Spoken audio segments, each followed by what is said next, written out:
Hello all you chicken lovers out there. Welcome back to The Chicken Chick. I am Danielle, your host, and today I'm accompanied by my close friend, classmate, and now co-host Samantha Mancina. Hey y'all! Sam is actually not a fellow chicken owner, but has always held an interest in my chicken stories and had great questions to ask about my birds. Her different understanding and view of these animals will be a great opportunity to get different viewpoints of the chicken owner's lifestyle that I experience every day. Today we are going to be talking about some of the more stressful parts of being a chicken owner. This includes predators, sickness and injury, and surviving the wonderful season approaching winter. These are all situations that we learn from others or have to figure out the hard way. So basically you're going to be informing everyone about the harder parts of owning chickens and all the things people really don't think about before their child gets a baby chick in their Easter basket. Exactly. Now for our first topic of today, surviving predators. As a chicken owner, there are many different critters, big and small, to worry about, no matter what time of the day it is or what the predator's interest in your chicken is. Wait, what do you mean by the animal's interest in your chickens? Well, Sam, there are a few different reasons why an animal would want to be around your chicken coop. They're hungry for your birds, hungry for the eggs, or just curious about these little fat feathered things that cannot fly. Starting friendly with the neighborhood dog. They will all react differently to your birds. Some may not show a care in the world, others may just want to play and chase them around, and there are some that actually want to kill them. A dog could accidentally kill your chickens just by playing with them, so it's important to keep an eye on your chickens whenever you let them loose and range freely throughout your yard.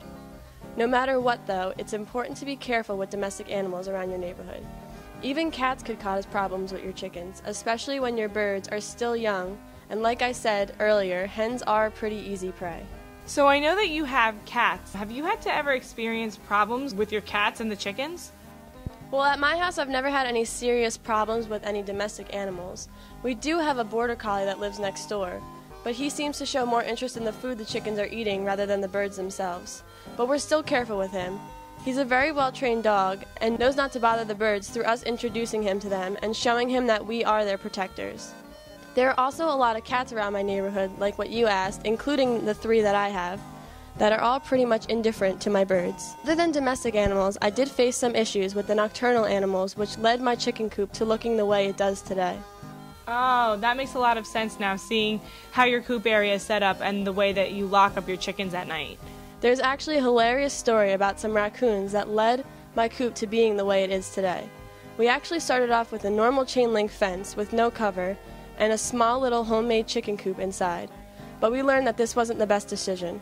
My mother ran into my room one night, and she just happened to go outside at 6 a.m. to check on the adult birds we just got, and to her surprise, she saw 2 young raccoons trying to open the poorly locked chicken coop to get the hens. I was awakened outside within seconds after she told me, and we were ready to protect and serve our chickens. Within 2 nights, my mother and I had caught... Are you kidding me? You ran around before the sun was up trying to protect your chickens?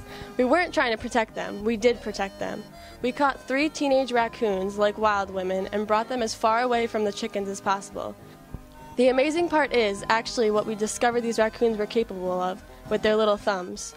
They climbed up the fence we had like it was nothing, and they got their hands into the coop and were probably so close to getting what they wanted and failed due to the crazy women that captured them and brought them to a new home.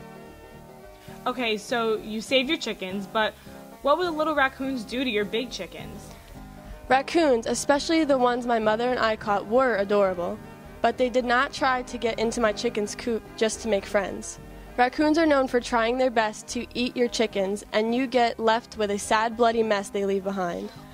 They will go for their neck and eat and kill as much as they can until they hear sounds because the chicken is too heavy for them to just take and run. They also, during their scavenge, will try to take eggs if available in the coop. Oh my god, well that seems like a horrible thing to walk out in the morning to see, and I know how much you love those chickens. Yeah, I can only imagine, and I have heard a bunch of stories from friends and family just like that, and not a single bird survived. This is why after hearing such horrible stories, and my raccoon story I experienced, the chicken coop at my house became as safe as we could make it. I mentioned last episode briefly how my chicken coop is set up, but here's a more detailed reminder. The coop in my yard is pretty much a chicken mansion from what we started with. It's a little over a foot off the ground with a small fenced-in area connected to the coop itself. On the coop, there is a little front door perfectly sized for the chickens to be able to enter and exit their coop. There's also a larger door that my mother and I use to clean and collect eggs. All of the entrances can be closed, including the entrance to the small fenced area connected to the coop. At night, we have every door closed and locked with clips, and when the chickens go inside their coop to roost at night, they are locked in for the night. On top of all this security for my birds, we have a covered chain link fence around the coop that is also locked at night. Alright, Danielle, so you've told us the basics about these predators and why your coop's set up the way it is, and it's literally prepared for anything. But what other animals do people need to watch out for? Besides the domestic animals and raccoons, there are still a ton of different animals to worry about, big and small. I'm just going to list a few, and like I mentioned earlier, their interests when they discover your chickens. First, there's hawks and owls. When your chickens are loose with zero protection, like mine during the day, the biggest fear is hawks. My birds actually do pay close attention to the sky when they're out, which is funny because most don't. When it comes to a hawk's prey, they will stake out your birds and go in for the kill. This is the same with owls, and your birds could simply go missing in the attack or end up with some serious damage from the sharp beak and talons. There's also foxes. These animals are truly sly.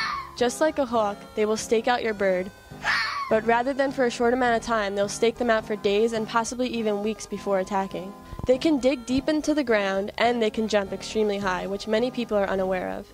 If a fox gets into your coop, you may find no birds, just feathers, or some with, unfortunately, broken necks. Next, there are coyotes and bobcats, which have actually been seen in central New Jersey, where I live, and they're very similar to the fox. They are sly, and they will stake out your coop, but they will most likely get to your birds by digging and leaving no evidence of birds. Next are bears. This is a predator that's more rare to have actually kill your birds, but it's still possible. If there's a bear that is starving for food, your chickens will not stand a chance. A family member of mine actually recently lost all of her chickens to a very hungry bear and was just left with feathers in her yard. Wow, that's a ton of animals that you have to look out for as the guardian of your chickens. There are also animals like skunks, possums, snake, and rats that are more after your chicken's eggs than anything else. But if scared by your birds, they could have the ability to kill them. The most important thing is to take keeping your chicken's safety seriously and keeping their area clean to avoid attracting any unwanted predators. If your birds do encounter any of the predators mentioned and survive, they could be left with serious injuries and later could even result in disease if not treated properly. This leading into the second topic of discussion, sickness and injury. When it comes to these topics, I become extremely stressed and scared for my birds. Well, why would this be something that stresses you out? In these situations, can't you just call a professional? I really wish that was the answer, but I was unable to find a single vet in my hometown area that would help me take care of a sick bird.